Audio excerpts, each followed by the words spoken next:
मिट्टी से बने शिवलिंग की पूजा सर्वश्रेष्ठ मानी गई है। ये मैं नहीं कह रहा हूं, शिव महापुराण में निवेदन किया गया।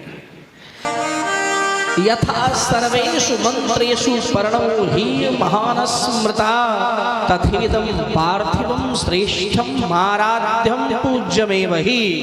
जैसे देवों में महेश्वर, नदियों में गंगा, मंत्रों में प्रणव, पुरियों में काशी, व्रत में शिवरात्रि, देवियों में उमा श्रेष्ठ हैं, वैसे ही लिंगों में पार्थिव शिवलिंग विशेष रूप से मान्य है। बड़े भाई जोर से बोलना पड़ेगा, हर हर महादेव। इसलिए हम आप सबको पार्थिव शिवलिंग का पूजन करना चाहिए।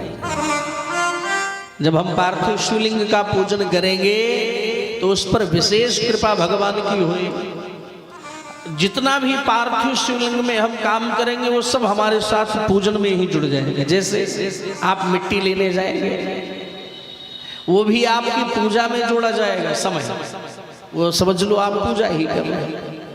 मिट्टी लाने के बाद मिट्टी में आप जल इत्यादि डाल करके उसको बनाएंगे, वो भी पूजा में ही जोड़ा जाएगा। उसके लिए फूल, बिल्वपत्र इत्यादि इत्यादि जो भी कुछ आप तोड़ कर लाएंगे वो सब कुछ पूजा में ही सम्मिलित किया जाएगा आपका साथ।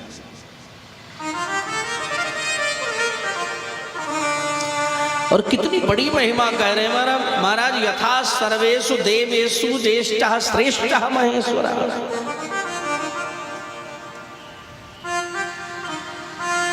एक और निवेदन करते हैं, जैसे जिस प्रकार से सतयुग में मणिलिंग के पूजन का विधान था, सतयुग में मणिलिंग का पूजन हुआ करता था, और जब त्रेता आया तो त्रेता में स्वर्णलिंग के पूजन का विधान था, और द्वापर में पारद लिंग के पूजन का विधान था। लेकिन कलयुग में पार्थिव शिवलिंग पूजन का विधान दिया गया है। मेरे भाई बहन, लिंग शिवलिंग अखंड होना चाहिए, अर्थात लिंग और वेदिका एक हो, अलग अलग ना हो। बहुत लोग अलग अलग बना देते हैं। सर्वप्रथम हम पार्थिव शिवलिंग पूजन किस प्रकार से करें? सब लोग जिस प्रकार जैसा मन करते हैं वैसा वैसा करते रहते हैं। लेकिन जो श्री शिव महापुराण में निवेदन किया गया है कि शिव महापुराण के अनुसार हमें पार्थिव शिवलिंग का पूजन कैसे करना चाहिए, ये शिव पुराण में निवेदन किया गया है विद्येश्वर संहिता। सर्वप्रथम किसी शुद्ध स्थान से मिट्टी लें। ब्राह्मण को श्वेत वर्ण की मिट्टी होनी चाहिए, और क्षत्रियों को अगर पार्थिव के लिए मिट्टी लाना हो तो लाल रंग की मिट्टी लाना चाहिए। वैश्य को पीले रंग की मिट्टी लाना चाहिए, और सेवक को काले रंग की मिट्टी लेनी चाहिए। तो सर्वप्रथम हम मिट्टी लें, और मिट्टी लेते समय भी एक ही मंत्र का जाप करते रहे, ओम नमः शिवाय, ओम नमः शिवाय, ओम नमः शिवाय, ओम नमः शिवाय। ओम नमः शिवाय मंत्र का जप करते हुए मिट्टी लेकर के आए। इसके बाद में जितनी भी पूजन सामग्रियां हैं सब पर हम जल छींटे, फिर भी हमारा ओम नमः शिवाय मंत्र चलता रहे। उनका प्रोक्षण करें, और मंत्र पढ़ते हुए मिट्टी में जल डालकर लिंग का निर्माण करें। तदंतर पुनः मंत्र पढ़कर शिव जी को वेदी पर स्थापित करें। तदंतर बड़े भाव से, भक्ति भाव से पूजन करें। सूत जी कहते हैं कि हे ऋषियों, अब मैं तुम्हें लिंग पूजन की सरलतम विधि बताता हूं। पार्थिव लिंग बनाने के लिए मिट्टी लाने जाएं तो आप विशेष ना पढ़ पावे तो ये मंत्र आप जरूर बोल दिया करें, ओम हराय नमः।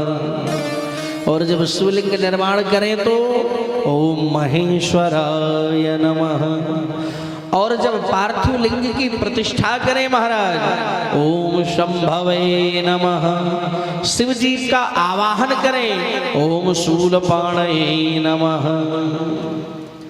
शिव लिंग को नहलाएं, ओम पिनाकधृषये नमः, पूजा करें, ओम शिवाय नमः, क्षमा प्रार्थना करें, ओम पशुपतये नमः, और जब पार्थिव शिवलिंग का विसर्जन करें, ओम महादेवाय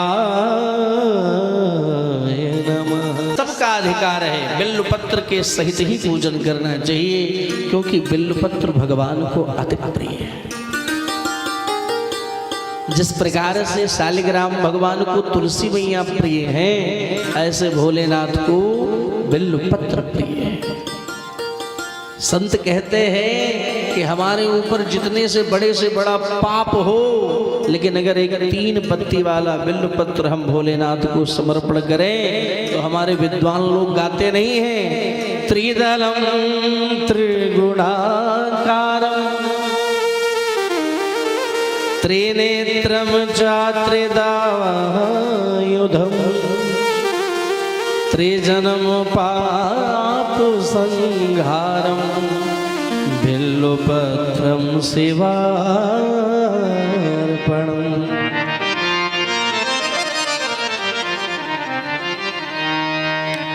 इस प्रकार से ध्यान दें कि हमें पूजन करना चाहिए।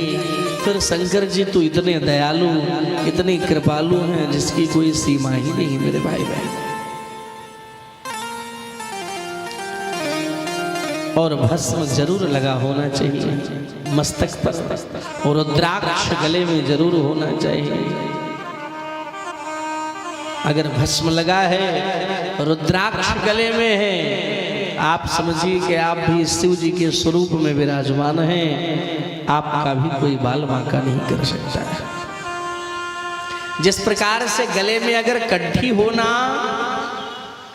गले में कंठी हो तो एक बार यमराज भी आपको छूने में डर लगता है। उसको क्यों डर लगता है? उनको पता है महाराज जी अभी ड्यूटी पर है, ऑन ड्यूटी है। जैसे एक पुलिस,